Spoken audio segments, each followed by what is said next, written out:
이 시간에 오늘 우리에게 주신 하나님의 말씀 함께 나누겠습니다. 오늘 함께 나눌 하나님의 말씀은 창세기 30장의 말씀인데요. 우리 먼저 1절에서 5절까지만 합독하도록 하겠습니다. 함께 읽겠습니다. 라헬이 자기가 야곱에게서 아들을 낳지 못함을 보고 그의 언니를 시기하여 야곱에게 이르되 내게 자식을 낳게 하라. 그렇지 아니하면 내가 죽겠노라.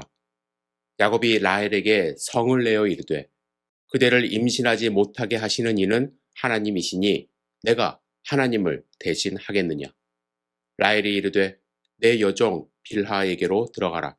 그가 아들을 낳아 내 무릎에 두리니 그러면 나도 그로 말미암아 자식을 얻겠노라 하고 그의 시녀 빌하를 남편에게 아내로 주매 야곱이 그에게로 들어갔더니 빌하가 임신하여 야곱에게 아들을 낳은지라. 아멘. 오늘 우리에게 주실 말씀을 기대하며 잠시 기도드리겠습니다. 좋으신 아버지 하나님, 우리에게 말씀하여 주시옵소서.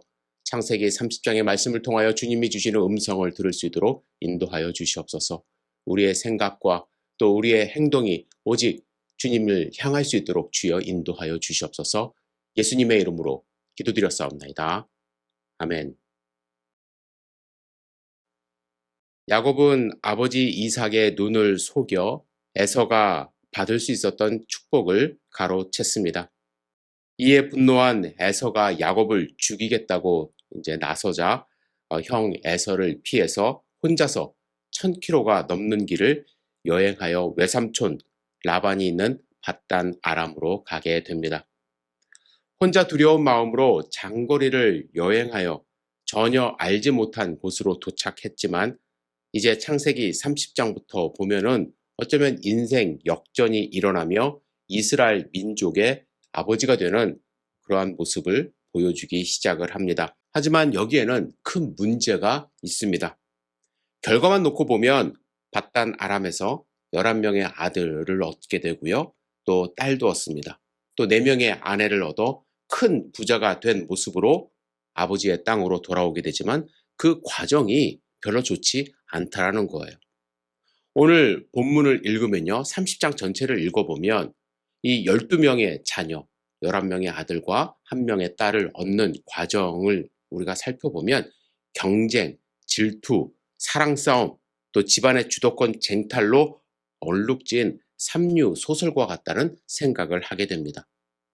사실 저는 오늘 본문의 말씀을 묵상하면서 처음에는 도대체 이 야곱의 가정이 이루어지는 대가족으로 형성되는 과정 속에서 우리가 배울 수 있는 것은 과연 무엇일까 고민을 많이 했습니다. 먼저 저는 여러분들과 함께 이 30장에 등장하는 3명의 주요 인물들의 모습을 보면서 제가 왜 이러한 생각을 했는지 함께 살펴보도록 하겠습니다. 먼저 라헬이 나옵니다. 1절에 보시면 라헬은 그의 언니를 시기했다라고 기록이 되어 있습니다. 1절만 다시 읽을게요. 라헬이 자기가 야곱에게서 아들을 낳지 못함을 보고 그의 언니를 시기하여 야곱에게 이르되 내게 자식을 낳게 하라. 그렇지 아니하면 내가 죽겠노라. 여기에 시기라는 단어가 나오지 않습니까? 이는 히브리어로 카나라는 단어의 PL형 동사로 사용이 되어 있습니다. 카나라는 단어는요, 화가 나서 얼굴이 붉게 달아오른다라는 의미를 갖고 있습니다. 그리고 동사 PL형은 반복적으로 하는 행동으로 나타나는 결과를 의미할 때가 있어요. 예를 들어서 누군가를 죽이다 라는 동사의 PL형은 살인자, 반복적으로 누군가를 죽이는 행위를 나타낼 때 사용을 합니다. 여러분, 라헬은요, 한번 그냥 잠깐 화가 난 것이 아니라 얼굴이 붉어진 것이 아니라 매일같이 지속적으로 반복적으로 얼굴이 붉어지며 화를 냈기 때문에 이를 시기라는 단어로 번역을 한 것입니다. 언니 레아는 어땠습니까? 연달아 4명의 아들을 낳았습니다. 그러나 자신은 아들을 낳지 못하자 이를 시기한 거예요. 그래서 야곱에게 이렇게 말을 합니다. 내게 자식을 낳게 하라. 그렇지 않으면 내가 죽겠노라. 나 지금 죽을지도 모른다. 죽고 싶다. 이런 말을 합니다. 고대 근동 지방에서는 아들을 낳지 못하는 것과 아들을 낳는 것, 하늘과 땅 차이가 있다고 해요. 이 상황에서 라헬이 아들을 낳지 못해서 받는 괴로움, 한편으로는 충분히 이해할 수 있습니다. 하지만 그의 괴로움의 출발은 비교하며 시기하는 것에서 일어난 거예요. 뿐만 아니라 그는요, 이 자녀 낳는 것을 마치 경쟁하듯 합니다. 8절을 보시면 몸종을 통해서 아들을 낳은 뒤에 내가 언니와 크게 경쟁하여 이겼다 라고 하며 그의 이름을 납달리라는 이름을 아들에게 주었습니다. 또한 24절에 보시면 라헬은 요셉을 낳았어요. 그러나 요셉 하나로 만족하지 못합니다. 그래서 여호와는 다시 다른 아들을 내게 더하시기를 원한다 하면서 이름을 요셉으로 지은 것입니다. 경쟁하고 시기하고 질투하고 욕심까지 있는 모습을 라헬을 통해서 발견할 수가 있습니다. 하지만 야곱은 어땠습니까? 2절에 보시면 야곱이 라헬에게 성을 내요. 야곱이 라헬에게 성을 내어 이르되 뭐라고 이야기하냐면 그대를 임신하지 못하게 하시는 이는 하나님이시니 내가 하나님을 대신하겠느냐 이렇게 말을 합니다. 틀린 말은 아니죠. 이 모든 상황 자녀를 주시는 분 하나님 맞는 이야기예요. 하지만 어떻게 보면 이 상황의 모든 책임을 하나님께 떠넘기는 그런 모습을 보이고 있습니다.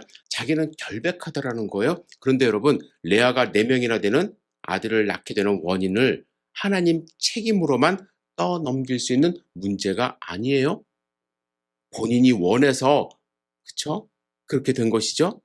그래서 레아를 통해서 아들을 낳은 것이고 그것을 옆에서 지켜보는 라헬이 시기하게 되었는데 야곱은 본인이 정작 무엇을 잘못했는지 라헬이 무엇을 원하는지 전혀 모르겠다는 이야기를 하고 있습니다.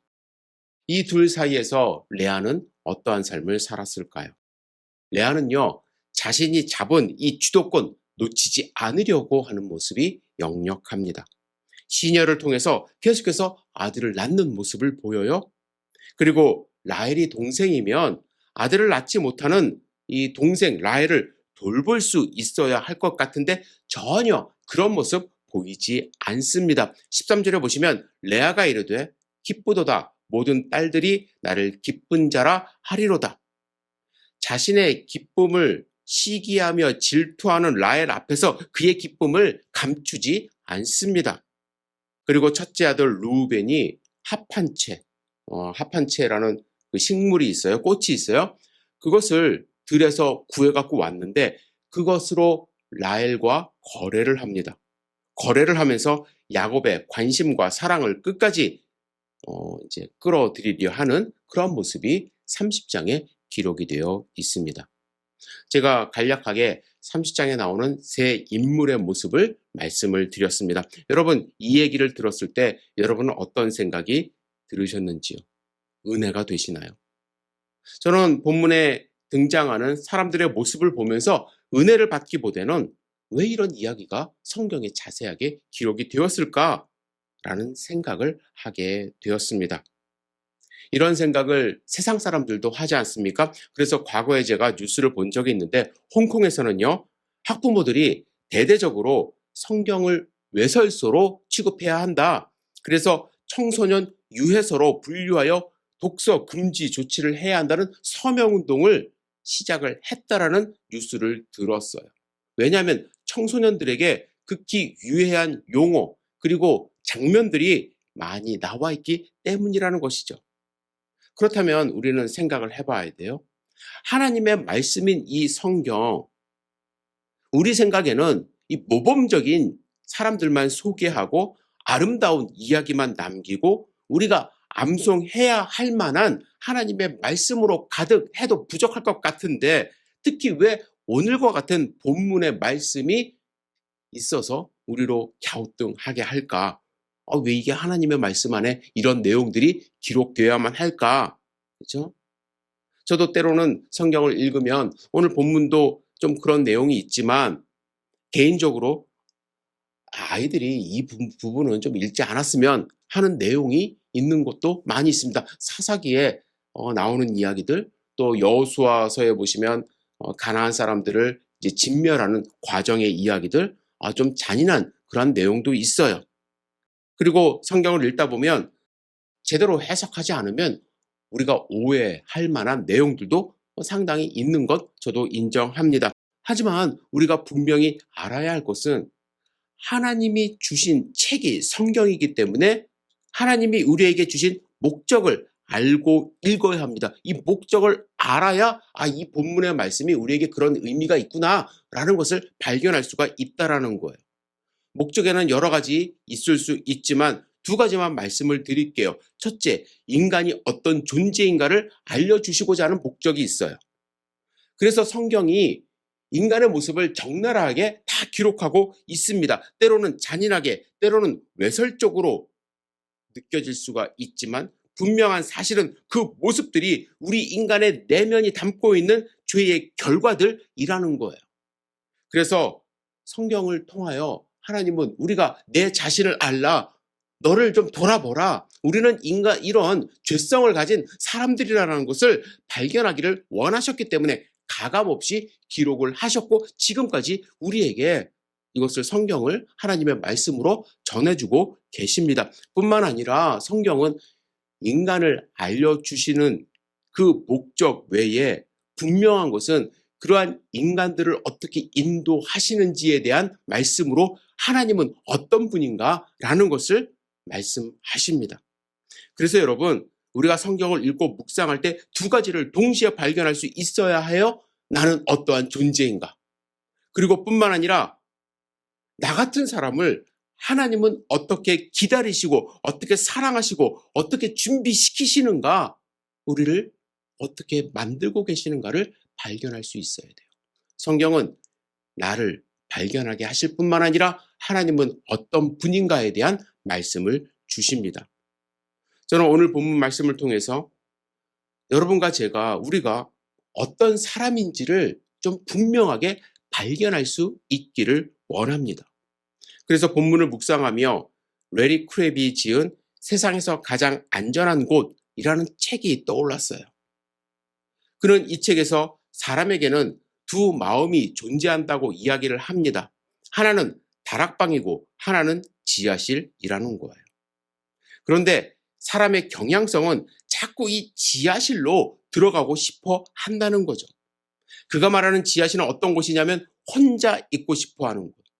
다른 사람과 단절되고 싶어 하는 그런 마음으로 간다라는 거예요. 혼자 문제를 풀고 싶어 하는 곳. 그죠? 혼자만 있고 싶어 하는 곳이에요. 하나님과 상관없이 혼자 있고 싶어 하는 곳. 그런데 여러분, 사람들은 왜 많은 사람들이 모이고 하나님과 교제가 자유로운 다락방보다 지하실로 자꾸 들어가고 싶어 하는가? 지하실은요, 우리를 유혹하는 열정이 몇 가지가 있기 때문이라고 이야기를 합니다. 첫째는 어떠한 열정이냐? 자아에 대한 열정. 여러분, 자아에 대한 열정은 인생의 모든 것이 자신의 목표대로 되고 적어도 자신의 평안과 복지가 보장되도록 요구하는 욕구라는 거예요. 이러한 욕구는 자기가 드러내놓고 상대방과 합의를 하면서 문제점을 발견하고 찾아내면 이 욕구들을 실현할 수 있는데, 문제는 뭐냐면 지하실에 들어가서 교묘하게 자기의 열정을 표시한다라는 거예요. 은근하게, 애매모호하게, 나는 그러한 열정 있지 않다, 이런 식으로 자기를 포장하는 경우도 많다라는 거예요. 야곱은 자신에 대한 열정이 있었습니다. 어떠한 열정일까요? 그 당시에 많은 사람들이 그랬지만 자녀를 그는 많이 낳고 싶은 열정이 있어요. 자아실현을 자녀를 통해서 하고 싶었겠죠. 그런데 현재 상황이 불안해요. 두 아내가 있었기 때문에 그 사이에서 교묘하게 외줄타기를 합니다. 그는 집안의 평안도 있기를 원하고 또한 자신이 원하는 그런 복지도 보장되기를 원합니다. 그러니까 라헬이 화를 내는 것에 대해서는 받아줄 수가 없어요. 그런 마음의 여유가 없습니다. 오히려 더 크게 화를 내면서 내가 하나님이냐는 식으로 반응을 하는 것이죠. 이럴 때 야곱이 보여야 하는 태도는 무엇일까요? 오히려 가정에 헌신하는 것입니다. 29장의 말씀을 읽어보면 야곱이 라헬과의 만남이 기록되어 있는데 언약적 만남을 가졌어요. 하나님의 인도하심으로 만남을 가졌습니다. 그는 라헬과 결혼하기 위하여 14년을 외삼촌을 위해서 일을 했습니다. 이 같은 언약적 만남은 헌신을 기초로 해요. 그렇다면 야곱은 라헬을 통하여 자아를 실현하고 평안과 복지를 그를 통하여 요구할 것이 아니라 아이를 갖지 못하는 라헬의 마음을 헤아리고 라헬을 위하여 헌신하는 모습을 더 보여야만 했습니다. 그는 자아에 대한 열정, 마음속으로는 갖고 있으면서 뿐만 아니라 헌신에 대한 열정은 그는 실행하지 않는 그런 모습을 야곱이 보였기 때문에 가정의 평화가 일어나지 않은 거라 할 수가 있습니다. 두 번째는 우리에게 지배에 대한 열정이 있다라고 이야기를 합니다. 누군가를 지배하는 것, 다스리는 것, 그 자체가 악이라고 할 수는 없어요. 그런데 우리는 누군가를 지배하고자 하는 열정을 실현하는 데 있어서 하나님이 주신 자원을 잘못 사용하는 경우가 많다는 데 문제가 있습니다. 하나님은 우리에게 많은 자원을 주셨습니다. 우리는 그러한 자원을 가지고 누리면서 함께 살아야만 합니다. 그런데 많은 경우 우리는 이 자원을 악용합니다. 왜냐하면 상대방을 쉽게 지배하고 싶기 때문에 그렇습니다. 야곱의 집안을 보면 이러한 지배에 대한 욕구가 아주 팽배해져 있었습니다. 라헬과 레아는 가정의 주도권을 갖고 싶어 했는데 무엇으로 지배하고 싶었을까요? 아들입니다. 아들. 아들을 낳으면 그것이 사랑받는 거다라는 증거로 생각을 했습니다. 나는 축복받는다라는 증거로 생각을 했어요. 그래서 시녀들까지도 동원하기 시작합니다. 합한 채를 사고 팔기까지 합니다. 더 많은 아들을 낳으면 상대방의 기분이 어떻든지 상관없이 기뻐합니다. 왜 이러한 모습이 가정 안에 있을까요? 서로에 대한 신뢰가 없기 때문에 그렇습니다. 내가 이 집안에서 결혼한 아내라는 확신이 있고 아들을 낳지 않아도 나를 버리지 않을 거라는 그러한 신뢰가 없습니다. 이것이 사회적, 문화적인 문제일 수도 있지만 신뢰를 통해서 서로 믿는 것이 아니라 지배를 통하여 지위를 유지하려고 하는 문제가 있기 때문에 이 가정의 갈등이 증폭되고 있었던 것이고 우리의 삶에도 문제로 작용할 수 있음을 알아야 할 것입니다. 남을 지배하려고 하는 열정이 우리의 관계를 깨트립니다. 뿐만 아니라 세 번째로 우리에게는 정의를 내리려는 열정이 우리 가운데 있어요. 여기서 말하는 정의는 뭐냐면 저스티스가 아니라 우리의 삶은 반드시 이렇게 되어야 한다는 고정관념을 갖는 것입니다. 그러한 정의를 내리려고 해요. 하나님은 우리가 언제나 그분을 위해 살고 그분을 닮아가고 그분을 다른 사람에게 드러내는 삶을 살기를 원하십니다. 그런데 우리는 이미 내 뜻대로 세상의 모든 것에 대한 정의를 내리려고 합니다. 나에게 나쁜 느낌을 주는 것, 나를 비참하게 만드는 것은 죽음이고 다시는 그것을 경험하지 않으려고 계획을 짭니다. 학대와 거절, 비판을 받았을 때 우리는 이러한 고통스러운 경험들을 하나님께 더 가까이 나아가 의지하고 그 가운데 그분의 성품을 경험하는 계기로 삼으려 하지 않아요. 여러분, 라헬의 경우 내가 아들을 낳지 않으면 내 삶은 끝이다라고 나는 죽어버릴 거라고 말하는 그러한 경우가 드러나는 것이죠. 하나님은 우리를 창조하실 때 우리가 하나님을 닮아감으로 성장하기를 원하셨습니다. 우리는 그 어떠한 것도 내가 사는 것과 죽는 것을 정의할 수가 없어요.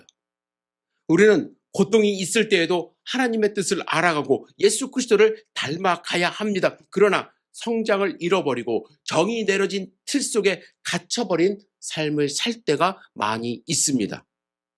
라헬은 자신이 정이 내린 자신의 삶의 규정에서 벗어나는 것 참지 못한 거예요. 아들을 나는 낳아야 되는데 낳지 못하니까 자기는 죽어버리겠다 이렇게 이야기를 하지 않습니까? 기다리지 못합니다. 시기하고 질투하고 죽겠다는 말까지 하게 된 것입니다. 요셉을 얻었지만 만족감이 없었습니다. 또 얻기를 원합니다. 자신은 마땅히 이것을 얻어야 한다는 정의 속에서 살아가기 때문입니다. 하나님이 라헬에게 원하신 것은 무엇이겠습니까? 하나님도 그의 고통 아시죠? 하나님도 그와 함께하고 계십니다. 그 사실을 발견하기를 원하셨을 거예요. 그런데 발견하기가 어려운 것이 우리의 삶이에요. 내가 원하는 것이 있기 때문에. 나만의 지하실에 들어가서 나 혼자 계속해서 내 생각을 발전시키기 때문에. 그래서 결국 내가 정의를 내려버리고 나는 죽어야 마땅하다, 이런 이야기를 입 밖에 내게 되는 것입니다. 그래서 여러분, 우리가 인정해야 할 것이 있어요. 우리도 나도 지하실이 있다라는 것. 야곱 가정은 나의 지하실을 적나라하게 보여주는 좋은 예라고 저는 생각을 합니다. 우리는 가정을 통하여 헌신보다는 자아를 실현하고 싶어 합니다. 우리는 가정을 통하여 서로 신뢰하기보다는 지배하고 싶어 할 때가 많이 있습니다. 우리는 가정을 통하여 성장하는 모습을 서로 격려하기보다는 내 머리에 박힌 틀로 서로를 정의하며 내 삶을 규정해 버립니다. 그것이 우리의 모습이에요. 그것을 우리는 발견해야만 합니다. 그것을 발견해야지만 구질구질하고 어둡고 단절된 지하실에 갇혀 있기보다 우리의 삶이 밖으로 열려 있고 또 교제가 가능한 높은 다락방으로 올라갈 수가 있다라는 거예요. 그래서 우리에게는 지하실만 존재하는 것이 아니라 하나님의 속성을 가진, 하나님이 원하시는 다락방도 존재하고 있다는 사실을 우리는 알고 다락으로 올라가려고 노력을 해야만 합니다. 하나님의 속성을 가진 이 다락방의 삶을 살기 위해서 우리가 해야 할 두 가지가 있습니다. 첫째, 하나님의 영으로 충만해져야 돼요. 지하실은 하나님과 상관없이 나만이 충만한 곳입니다. 그러나 다락방은 나를 내려놓고 하나님의 영이 충만한 곳입니다. 여러분 삶 속에서 하나님의 영이 충만함을 느끼십니까? 현대 많은 교회들은 더 이상 하나님의 영을 추구하지 않는 경우가 많이 있습니다. 미국에는 맥처치 심리라는 말이 있습니다. 오늘 맥도날드에서 빅맥을 먹고 내일은 웬디스에서 샐러드를 즐기듯이 교회에서 훌륭한 설교, 음악 프로그램, 자녀들을 위한 청소년 활동, 편안한 마음, 내 만족을 추구하기 위하여 교회를 선택한다라는 의미가 있는 것이죠. 그것이 나쁜 거라고 제가 규정하지는 않겠습니다. 그것을 정죄할 필요도 없습니다. 하지만 분명히 알아야 할 것은 중요한 것을 잃어버린다라는 거예요. 하나님의 영으로 충만하다라는 것은 나의 만족을 추구하는 것과는 거리가 멉니다. 하나님의 영이 내 가운데 충만하면 우리는 오히려 고통과 번민이 생길 수 있습니다. 그래서 결국에는 하나님 앞에 무릎을 꿇을 수밖에 없습니다. 하나님의 영이 충만하면 나의 삶을 회개하며 내 자신을 비우게 됩니다. 동시에 하나님의 영이 내 안을 가득 채우게 됩니다. 영적인 공동체에 속한 자들은 거룩하신 하나님 앞에 섭니다. 하나님 앞에 진실된 모습으로 서 있을 때 회개의 비움과 성령의 충만을 경험하게 되는 것입니다. 지금 여러분 마음 가운데, 여러분의 삶 가운데 하나님이 충만하십니까? 하나님이 충만하지 않으면 내 자신의 충만함으로 계속해서 지하실로 내려가는 삶을 살 수밖에 없습니다.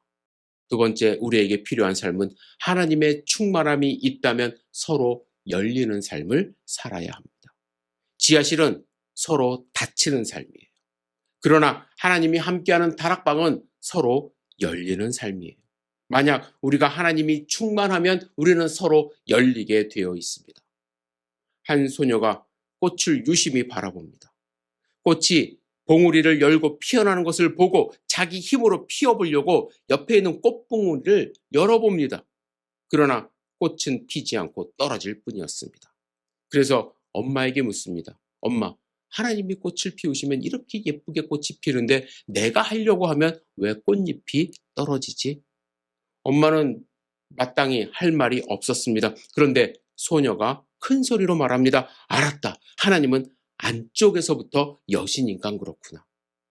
여러분, 안쪽에 충만함이 있으면, 내 안에 충만함이 있으면 내 자신은 열리게 되어 있습니다. 공동체는 열리는 것입니다.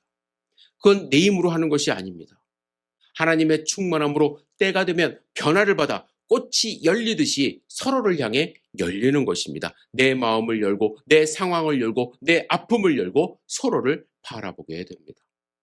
여러분, 우리는 이미 예수 그리스도의 피로 정결케 된 사람입니다.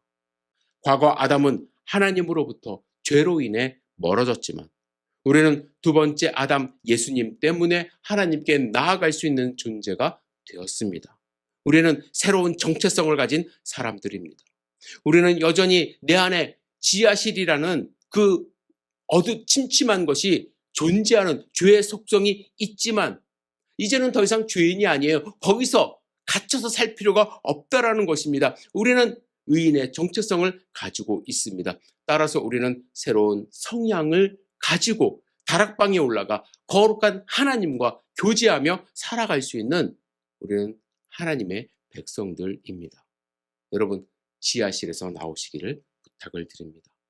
하나님이 함께 하시는 곳으로 올라가 예수 그리스도를 신뢰하며 하나님의 영광을 위하여 하루하루 승리하는 삶 사시기를 주님의 이름으로 축복합니다. 기도하겠습니다. 전능하신 주님, 야곱의 가정의 모습을 우리가 오늘 살펴보면서 내 자신을 반추해 보았습니다. 그들에게 있었던 그 지하실과 같은 모습, 혹시 우리에게도 있는지요? 주님, 그 모습을 돌아보며 냄새나고 쾌쾌하고 갇혀있는 그 장소에서 나와 하나님의 영이 충만하고 밝고 하나님과 함께 교제하는 그곳으로 갈 수 있도록 주여 인도하여 주시옵소서. 주님, 우리와 함께 하심을 믿고 의지합니다. 성령 충만함으로 인도하여 주시옵소서. 예수님의 이름으로 기도드렸사옵나이다. 아멘.